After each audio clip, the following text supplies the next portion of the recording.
Sometimes numbness is a self-protective mechanism. So for instance, when people are depressed, sometimes one of the symptoms is not necessarily sadness, it's numbness. The other time that numbness can come up is with burnout. I've just written a book about burnout. So sometimes when we're overwhelmed, either physically or emotionally, we go numb as a self-protective mechanism. And it can be difficult, tricky to work with numbness because there's not a lot to hold on to. Like when it's an intense emotion, we can feel it. I know exactly where I feel it. I can soothe around it. I can, soften. And numbness is kind of like a vague kind of gray cloud. But you can still work with the sensation of numbness, right? In other words, you can, okay, what does it feel like to be numb? That's kind of the identifying the numbness.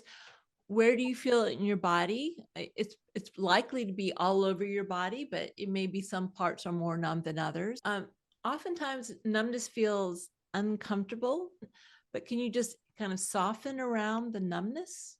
Okay. Okay, so I'm feeling numb. So can I soften around that? Can I hold that numbness with some kind of tenderness, right? Can I be there for myself, soothe myself because of the numbness? It's not usually pleasant to feel numb. It often, it tampers down the negative emotions, which is in some ways what it's there for, but it also tamps down the positive emotions. So it can make us feel less alive. And so connecting with maybe some of the discomfort of that.